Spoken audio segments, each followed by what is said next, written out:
Marcus Aurelius said, "What we do in life echoes through eternity." What is your life echoing through eternity? Welcome to Echoes Through Eternity with Dr. Jeffrey Skinner. Our mission is to inspire, engage, and encourage leaders from across the globe to plant missional churches and be servant leaders. So join us and hear the stories of servant leaders reverberating lives as God echoes them through eternity. Brought to you by Missional Church Planting and Leadership Development and Dynamic Church Planting International. Welcome into Echoes Through Eternity. I'm your host, Dr. Jeffery D. Skinner. Well, today I want to talk about when expectations collide with formation. So the first episode of 2026 was the next 100 days. So that was our most popular episode last year was the first 100 days. So I figured I'd follow that up with the next 100 days in January here. And so now I want to talk about and understand these are not prescriptive. In other words, they're not predefined. This is not exactly how it's going to play out. You can never plan 100% for everything that's going to happen with starting a brand new church, with planting a church. You never plan for every inevitability.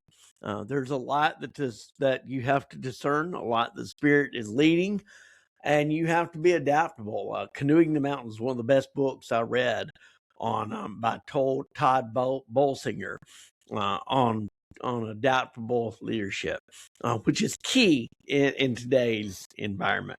In any, whether it be secular or religious, sacred, the adaptability is key. But today I want to talk about when expectations collide with formation. You can kind of say day 201 and beyond.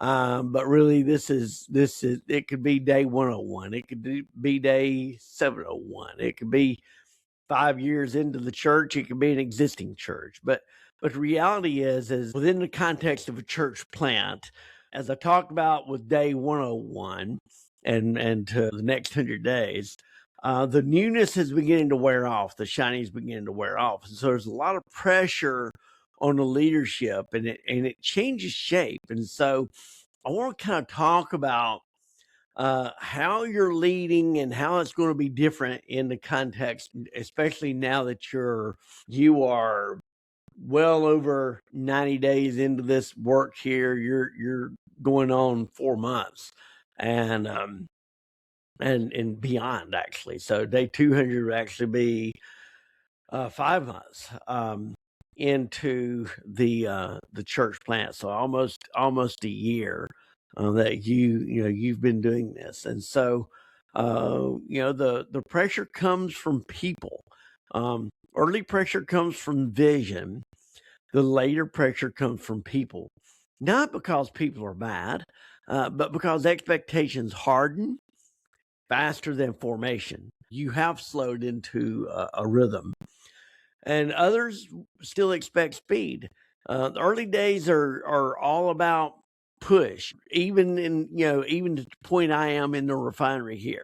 A lot of moving pieces, a lot of fast decisions, a lot of slow decisions, but people get used to activity, and when the routine settles in to a slower rhythm, people can become anxious. You've moved from adrenaline to discernment, and discernment takes time.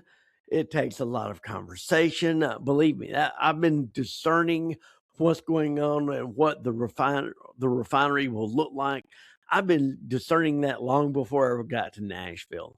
I've been in conversations with leaders in Nashville. And so now that you've moved from adrenaline to discernment, others still want output. This is where many leaders really feel confused. They are healthier than they were before, but leadership feels heavier. So in this episode, it's about what happens when expectations collide with formation. Expectations are set before formation has time to catch up. The first season trains people how to experience you. your urgency, your availability, your responsiveness, your willingness to absorb pressure. You do not mean to teach that, but systems learn quickly. Alan Hirsch written several books out there. One of them is Starfish, Spirituality, but he's written a bunch of others. I encourage you to read some of his stuff. But he reminds us that systems always default to what is rewarded. Early on, what gets rewarded is speed, problem solving, and overfunctioning. By day 201, you are no longer leading on adrenaline, but the system still expects you to. That gap creates tension, not because you are failing, because the system has not yet been reformed. You are constantly forming and shaping and reforming and reshaping your leadership, your discipleship, the systems that are there, especially in these early days, because as I said at the outset, you can't plan for every inevitability, and you can't script. Apostolic leadership disrupts settled expectations. Hirsch is clear about this. Apostolic leadership does not exist to keep systems comfortable. It exists to keep them faithful. One of the enemies of a church plant is comfort, because when people settle into comfort, they settle, and the outreach becomes harder. Getting volunteers becomes harder because people have settled into a routine. They become comfortable with the size and the people that are there. And the kingdom of God is never about comfort. There's nothing comfortable about a crucified life. So the systems help keep us faithful, but they can also create comfort, because a lack of chaos keeps us. Lack of chaos will have us settle. The chaos, the discomfort will create discomfort there. We don't want chaos, but we've got to balance that. There is going to be a certain level of chaos within a church plant, and you need to expect that. That kind of leadership, the apostolic leadership, always unsettles expectations. Apostolic leaders ask different questions. Why are we doing this? Who is this forming? What is this producing over time? Jesus led this way. The crowds expected constant access, and he withdrew. The disciples expected momentum. He slowed them down. The religious leaders expected predictability. He refused it. They expected the status quo, and he said, "That's not me." Jesus did not manage expectations. He reformed people. When formation threatens control, here is where things get personal. When you begin leading from formation, some people feel lost. Anytime there's change, there's loss. Listen to John Maxwell on this. He talks extensively about loss when it comes to change. Not because you're less caring, but because they had learned to depend on your overextension. Alan Hirsch notes again that many churches unintentionally create dependency cultures where leaders are expected to absorb pressure so the system doesn't have to change. You can't do that. Formation breaks that pattern. It redistributes responsibility. It exposes unhealthy reliance. It invites shared ownership. And not everyone wants that. This is where leaders feel false guilt. The guilt that comes from misaligned expectations. Many leaders confuse disappointment with disobedience. They feel guilty when they stop responding immediately.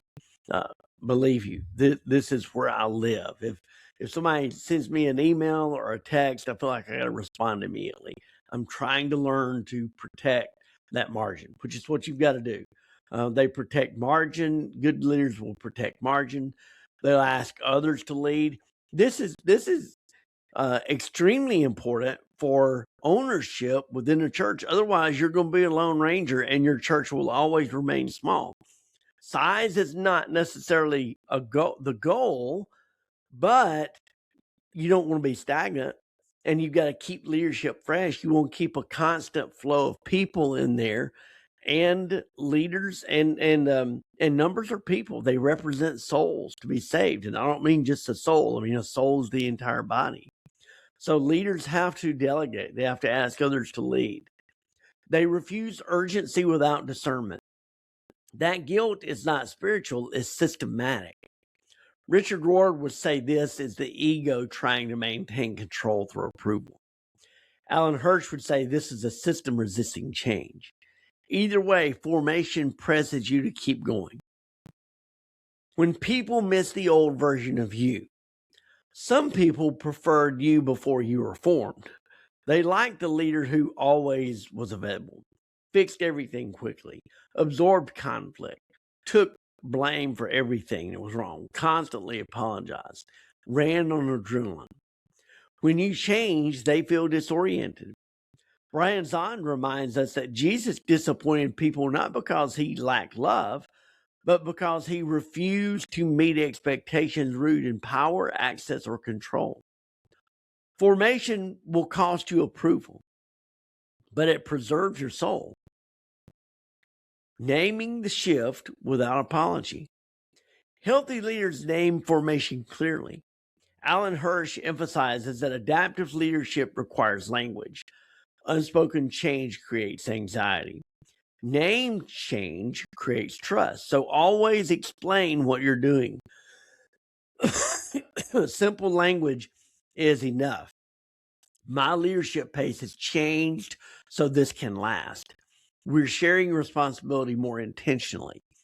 I'm choosing discernment over urgency. In the early days, I rushed in launching my first church, and I paid the price for that.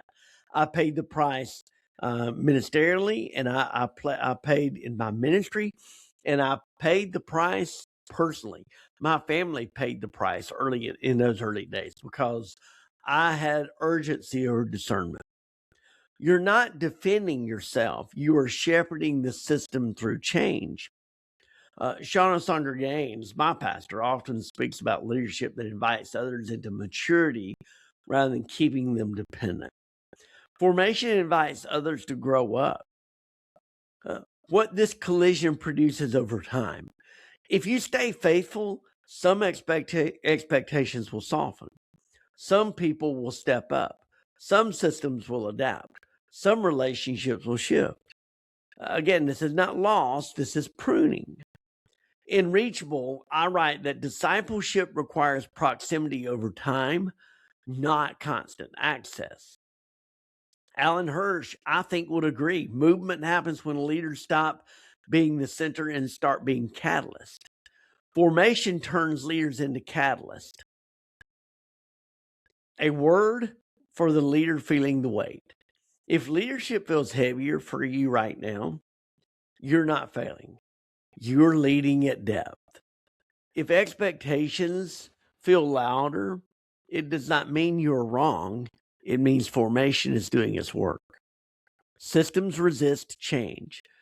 Institutions are almost impossible to change. They're like a battleship. The smaller you are, the easier it is to change. The younger you are, the easier it is to change. That's why they say the first 3 years are crucial for a church plant, because once you get beyond 3 years, you begin to get settled, and at 10 years, you're pretty much an established church. You have been fully absorbed into the institution. And again, I'm not trying to debase the institution of the church at all.